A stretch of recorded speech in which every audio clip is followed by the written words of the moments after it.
outro assunto relevante aqui, que a gente às vezes acaba não discutindo, volta por vezes, mas acaba caindo no esquecimento por falha nossa e porque também outros assuntos acabam se sobrepondo. Mas, nessa semana, Cláudio, você acompanhou aí, você viu, tivemos lideranças, representantes do setor fotovoltaico que defende energia renovável, particularmente energia solar, o incremento dessa energia aqui no Brasil. Houve uma manifestação, foi na terça-feira, na Esplanada dos Ministérios, em Brasília, em favor de um projeto de lei que está parado no Congresso Nacional, que pede, entre outras coisas, que o consumidor tenha autonomia para gerar a sua própria energia elétrica, limpa, renovável, e nada mais relevante nesse momento, quando nós vivemos, sabidamente, uma crise hídrica que pode afetar, inclusive, o abastecimento de energia em parte do país. Para falar um pouco sobre esse assunto, está com a gente aqui a empresária, que é do setor de energia solar, a senhora Eliana Cavalcante. Senhora Eliana, muito obrigado por atender o nosso convite aqui e falar com os ouvintes da Rádio Bandeirantes. Bom dia. Bom dia, eu que agradeço o convite. Queria começar então pelo começo mesmo. Por que esse projeto de lei está parado? Eu sei que havia, se eu não estou enganado, a proposta para que isso fosse discutido, levado adiante já há um ano. No início... Mas, né, desde 2019. Desde 2019. Exato. E esse projeto prevê exatamente o quê, senhora Eliana? Então, o foco do projeto é a gente criar segurança jurídica e a democratização do acesso à energia. Por quê? A gente ainda está com a regulação da agência reguladora, tá, ANEEL. E o processo de revisão que a gente passou, desde 2018 que foi aberto o processo de revisão, o setor, todas as instituições nacionais, regionais, locais, empresas, enviaram mais de 300 contribuições técnicas indicando os benefícios da energia solar distribuída, dessa geração própria no teto dos brasileiros. E eles não consideraram os benefícios que a gente colocou lá e emitiram uma nota técnica esse ano. O Cláudio Humberto acompanhou, inclusive noticiou. Desde 2019 o Cláudio Humberto vem noticiando, né, a nossa luta. E eles colocaram nota técnica indicando que a geração distribuída devia ser taxada em mais de 57% o excedente que a gente joga na rede. Então, isso é inadmissível, acabar com o setor que gera emprego, gera renda, ajuda todo o sistema elétrico e a gente não pode permitir isso, essa luta. Então, a aprovação desse projeto de lei é a gente criar a segurança jurídica que o Brasil precisa para evoluir no setor. Agora, dona Eliana, é uma luta muito difícil, né? A senhora está enfrentando a briga de Davi contra Golias. Porque, Agostinho, esse pessoal é heróico mesmo, né? Que está tentando, de alguma maneira, viabilizar a energia solar no Brasil, enfrenta lobbies poderosíssimos, muito ricos, milionários, né? Gente que gasta muito dinheiro pagando, por exemplo, o ex-senador Cássio Cunha Lima para virar lobista. Lembra dele? Foi governador da Paraíba, senador do PSDB, virou lobista das geradoras de energia, sobretudo das termoelétricas, que não tem interesse na sobrevivência, né, ou na consolidação da energia solar. E por quê? Porque quando o cidadão, você põe lá placas dessa energia fotovoltaica, você instala o sistema, você tem a oportunidade de reduzir a sua conta de luz em 95%. Aí os caras não querem saber disso, querem matar essa possibilidade. Aí o que é que eles fizeram? Como eles são ricos e poderosos, influenciam muito na ANEEL. E eles conseguiram que a ANEEL participasse de um esquema que envolve, inclusive, o Tribunal de Contas da União, né, o Tribunal de Contas da União, e agora no Congresso, um esquema que, na prática, inviabiliza a energia solar. Eles querem aumentar de maneira abusiva, né, escandalosamente abusiva, a taxa que cobram ou querem cobrar, né, pelo uso, Agostinho, do poste. Ah, é? Do poste. Você põe lá energia solar na sua casa, mas tem que pagar pelo poste e pelos cabos que levam a energia à sua casa. Muito embora você esteja colocando no sistema uma grande quantidade de energia que você gera, pela qual você paga ou pagou para gerar, né?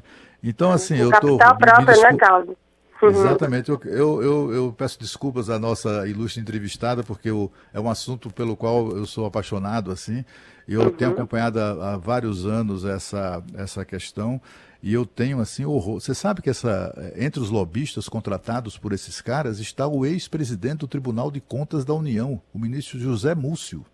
O ministro José Múcio, que votou contra os interesses da energia solar no Tribunal de Contas, depois que se aposentou, virou lobista dos interesses contrários à energia solar. Quer dizer, é tudo muito, muito sujo, né? Um jogo muito sujo aqui em Brasília. É por isso que eu gostaria de perguntar, a minha primeira pergunta, depois de tanta falação. Não, mas é importante, viu, Cláudio? Porque é importante complementar. Ele vem acompanhando tudo de perto. Cláudio Berto é um grande defensor. Então, quer dizer, só para. agradece. Como eu sou novato, né, a gente tem a ideia mesmo, genérica, de que a energia solar ela é mais barata, ela é mais limpa também, mas a gente não sabe por que não avança. Porque parece que tudo indicaria para que um país do tamanho do Brasil, com as potencialidades que tem, a gente tem sol em várias partes do país o ano inteiro.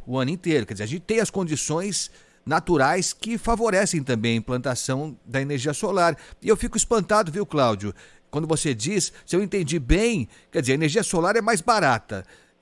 Você paga, se instalar energia solar na minha casa, tenderia a pagar muito menos do que eu pago pela energia elétrica. Só que por essa manobra que você citou, eu pago barato pela energia, só que vai custar caro o poste, né? Aí não sai do lugar, né, Cláudio? Exatamente. Isso, na verdade, inviabiliza, né? É uma tentativa de inviabilizar o negócio no Brasil.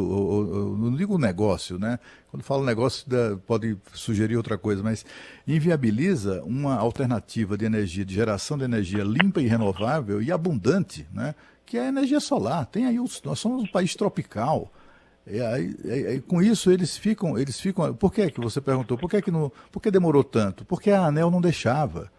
A ANEEL simplesmente não permitia, né? Não estimulava a que os brasileiros, sejam os empresários do setor, sejam os clientes, investissem em sistema de energia solar. Era assim, mas enfim, eu quero perguntar a dona Eliane Cavalcante. Eu queria saber o seguinte, como é possível, como é que vocês conseguem enfrentar um lobby tão poderoso? Porque, assim, um lobby com gente tão influente, né? Isso custa caríssimo, né? E as geradoras de energia faturam muito, são milionárias, né? Mantêm sob controle diversas instâncias de poder aqui em Brasília. Como vocês estão fazendo nessa guerra aí entre Davi e Golias, nessa briga, como estão fazendo para enfrentar isso? Desde 2019 a gente vem com cartilhas educativas, né? Para explicar como funciona, quais são os benefícios. Quando a gente gera junto à carga, né? Que é esse projeto que a gente bota no teto, ou num terreninho um pouco distante, a gente não usa, eles falam fio A, fio B, todos a estrutura da rede. A gente usa o fio B e nem usa 100%. E é muito pouco. E outra coisa, quando a gente gera ali conjunto à carga, a gente está gerando e consumindo ao mesmo tempo e jogando na rede o excedente. Esse excedente já ajuda ali toda a vizinhança a equilibrar aquela energia e já é utilizada ali pelo vizinho. O vizinho vai continuar pagando tarifa cheia e vai diminuir perda elétrica, que é a terceira maior conta de consumo do país. Então, se a gente diminui perda elétrica, a gente ajuda toda a vizinhança, a gente auxilia o meio ambiente. O que é que a gente faz mais? Mais água nos reservatórios, porque a gente poupa água se tem mais GD. É o povo colocando dinheiro do bolso, pegando capital próprio no banco, pagando juros, girando a economia, investindo em energia para o país e ser taxado por isso. Não tem justificativa, né? Então, a gente tem vários benefícios para a rede, muito mais do que custos.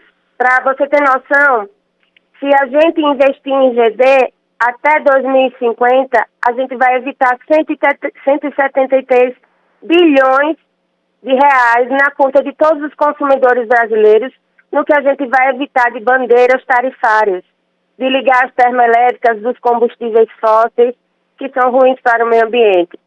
Né? Então, a gente tem vários ganhos numéricos, estruturais principalmente agora no meio da pandemia, onde a gente está vivendo a pior crise hídrica dos últimos 91 anos. Se todo mundo... Diga. Se todo mundo colocasse, se todo mundo estivesse trabalhando nos dias comuns, as indústrias funcionando, a gente não tivesse uma pandemia, é muito evidente que a gente poderia já ter um apagão agora. E a gente já viu nas notícias que até novembro a gente está num risco forte aí de apagão.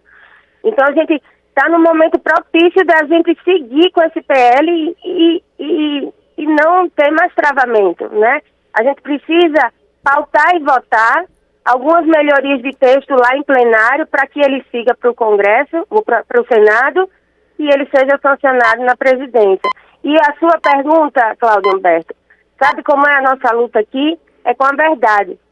É esse o nosso troféu e é por isso que a gente tem avançado. Vários empresários, várias instituições locais, regionais e nacionais vêm a Brasília desde 2019. Eu passei 3 meses aqui em Brasília morando e já estou há 2 meses morando aqui também, para que a gente faça esse trabalho de formiguinha mesmo. A gente bate gabinete a gabinete, explicando como funciona a GD, como funcionará e o que são os ganhos disso na ponta do lápis, em números. Hoje a gente só representa 0,7 do total de 86 milhões de consumidores.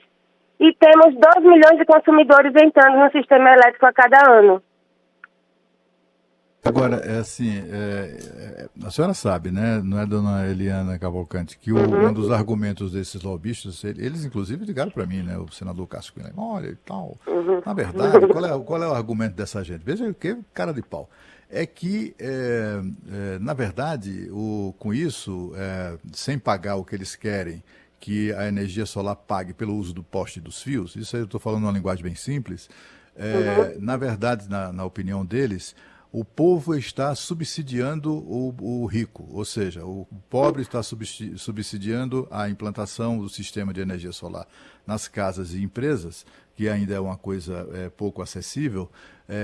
Isso é subsídio e quem está pagando o subsídio é a população pobre. Isso eles estão falando, é um setor fortemente subsidiado, né? Fortemente subsidiado, que é o setor de geração de energia, etc. e tal. Só para se ter uma ideia, que os nossos ouvintes façam ideia, por que o Brasil não investe em outras formas de geração de energia? Para continuar dependente das termoelétricas. As termoelétricas rendem 20 bilhões de reais por ano. O governo gasta um mínimo, a bandeirada é 20 bilhões de reais, exatamente nessas ocasiões em que há risco de apagão. E aí, só, puxa vida, então vamos investir em geração? Mas tem dificuldade, e isso aí, os anos vão passando e não se investe, não se criam programas de alternativos de geração de energia limpa, por exemplo, com o caso da energia fotovoltaica, energia eólica e etc. O que é que a senhora diz ou tem a dizer sobre esse argumento deles, né, de que o setor de energia solar, né, de geração distribuída, está sendo subsidiado fortemente e que esse subsídio é pago pelo povo e tal e tal. O que é que a senhora diz sobre isso? De forma alguma. Primeiro que a população menos favorecida ela já tem tarifa social, né? E com a tarifa social, como a gente tem que pagar taxa mínima, a concessionária, a gente tem que pagar a taxa mínima. Quem é consumidor B, por exemplo, uma residência, continua pagando 30 kWh mês, 50 se for bifásico, 30 para mono, 50 se for bifásico e 100 se for trifásico, 100 kW. A gente conecta na rede, mas a gente paga essa taxa administrativa, tá? Não é R$0. E outra coisa, quem é consumidor A continua pagando demanda. Não, a gente não usa a rede de graça. A gente continua pagando, entendeu? Então, e o pobre, o pobre, que eu digo menos favorecido, não gosto nem de falar essa palavra pobre, mas o menos favorecido, ele já tem a tarifa social, então ele está protegido. Não justifica isso que eles falam, tá? E outra coisa, eu costumo falar que a energia solar distribuída é uma revolução do empreendedorismo. Ela aumenta a capacidade produtiva do país, porque o mercadinho de bairro hoje consegue ter energia solar.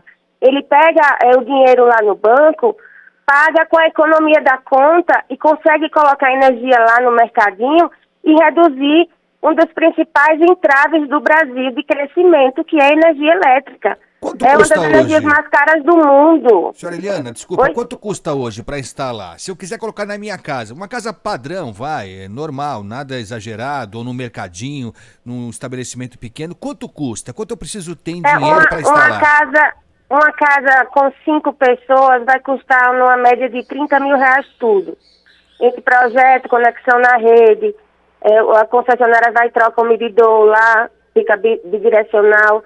Enfim, com toda a estrutura, tudo funcionando, uma casa com 5 fica em média de 25 a 30 mil reais. E eu recupero esse investimento em quanto tempo, na economia que eu vou ter? Entre 3 e 7 anos, depende da região, tá? No Nordeste, entre 3 e 7 anos, quando você vai para o Sul, que a irradiação não é muito forte, aí você vai para 8, 9 anos, 7. Então, se a gente taxar como estão querendo, né? Esse payback vai muito além e vai acabar com o setor, entendeu? Eu queria saber, vamos fazer um exercício aqui enfim, de custos, né, com base na conta de luz. Suponha que o cidadão pague, digamos, R$ 400 de conta de luz todos os dias. Se ele instala R$ 500, para arredondar, vamos, R$ 500. Paga R$ 500 de conta de luz. Se ele optar pela instalação do sistema de energia solar, quanto isso vai lhe custar? Então, R$ 500 ele vai pagar um sisteminha de 18 a 20 e poucos mil reais, tá? E ele vai reduzir a conta de R$ 500 para 90. Pois é, ele vai pagar também 90, 50, depende se ele é monofásico, ou bifásico ou trifásico. E esses R$ 400 que ele vai economizar, ele vai pagar a parcela do banco. Para pagar o banco, né? E aí pelo tempo de duração do financiamento, né? Exato. Em média de 5 anos, os financiamentos estão girando aí no máximo 8 anos. A gente lá no Nordeste tem o Banco do Nordeste, mas olha, todas as instituições financeiras estão com linha de financiamento. Então, como eu estava falando, a revolução do empreendedorismo é porque a gente auxilia vários setores da economia, né? Bancos, advogados, engenharia civil, engenharia elétrica, os eletricistas, né? A gente gera emprego direto e indireto. E já geramos 150 mil empregos até hoje. Se a gente multiplicar por 5, são 785 mil pessoas, né? Vivendo da energia solar. Imagina um desemprego dessas pessoas em meio a uma crise estrutural que estamos vivendo em meio a uma pandemia. É inadmissível, né? A gente não pode pensar nessa possibilidade, nem de longe. E se a gente incentivar, através desse PL e das melhorias que ele precisa em plenário, a gente vai chegar a 1 milhão de novos empregos até 2050. Nós estamos conversando com Eliana Cavalcante, que é empresária do setor de energia solar. Para encerrar, da minha parte pelo menos, senhora Eliana, como é que está o processo? Enfim, está na Câmara ainda? Qual é a perspectiva que a senhora tem disso avançar no Senado também? Eu costumo dizer que a gente sempre confia nas pessoas. Eu confio no Congresso Brasileiro que ele vai se sensibilizar e vai pautar o nosso projeto nos próximos dias. Entre essa semana e a próxima, eu digo assim, no meu coração, por tudo que a gente tem feito e que a gente está assim já no limite, porque as pessoas estão com muito receio na ponta. A energia solar distribuída, ela é muito mais forte nos pequenos, são projetos aí de mercadinhos. 87% dos projetos são de microgeração de energia, até 75 kW.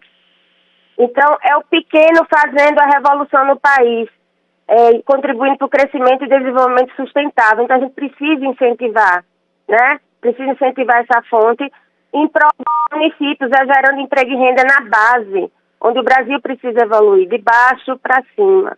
Então, a gente tem plena certeza e a gente confia que o Congresso Brasileiro vai sim pautar e votar o nosso projeto para que a gente tenha uma energia solar livre e bem distribuída em todo o país. Tá ótimo. Senhora Eliana Cavalcante, que é empresária do setor de energia solar, foi um prazer conversar com a senhora. Vamos acompanhar esse caso de perto, essa situação de perto, e a gente volta a se falar em breve, tá bom? E Cláudio Humberto é da minha terra, né, Cláudio? Alagoano. Somos conterrâneos, que bom, para mim muito orgulho, viu? Com muito Um abraço orgulho, forte e gratidão a todos. Muito boa sorte. Muito obrigado. Aparentemente, né, Cláudio, não há motivo técnico, político, razoável para não tocar em frente esse projeto que vai criar uma alternativa que é a alternativa, né, do mundo, né, Cláudio? O Brasil é que não aproveita as suas potencialidades, né? Rapaz, o que estão fazendo, ou tentando fazer no Congresso contra a energia solar é de uma crueldade, é de uma falta de caráter, né? Impressionante. Como, aliás, não existe lobby com caráter, né? Isso não existe. Mas, assim, o que eles estão fazendo é um negócio criminoso, né? Simplesmente tentando inviabilizar algo que é bom para o Brasil. É uma tendência mundial, né? Estão tentando inviabilizar de todas as maneiras. Por quê? Para que o Brasil continue dependente, como eu disse, das termoelétricas. Termoelétricas, né, que são uma forma de geração de energia suja, porque utiliza combustíveis fósseis e por isso muito cara também, muito cara. As termoelétricas foram introduzidas no Brasil lá no apagão do governo FHC e era para durar 5 anos, enquanto o Estado brasileiro, o governo, investia em geração de energia limpa, hidrelétrica, etc. E está aí até hoje. Por quê? Porque eles ganharam tanto dinheiro naquele período que ficaram tão ricos, tão poderosos, que aí começaram a influenciar os governos. Até hoje, inclusive no governo atual, ninguém mexe, ninguém anda, né? Não se anda em outras opções de geração de energia, que é para não neutralizar a necessidade da termoelétrica. As termoelétricas acionadas nesta época do ano, elas são pagas com o dinheiro da bandeira vermelha. Cada um de nós, eles assaltam o nosso bolso para manter rentável esse negócio de termoelétricas. E aí as geradoras de energia, de uma maneira geral, começaram a investir também em termoelétrica. Claro, é um grande negócio, faturamento certo nessa época do ano de no mínimo 20 bilhões de reais. E aí o que é que eles resolveram, em vez de ficarem quietos ganhando lá o dinheiro deles, resolveram destruir uma ameaça para eles, que é a energia limpa, renovável, a energia solar. É isso aí, Cláudio Humberto.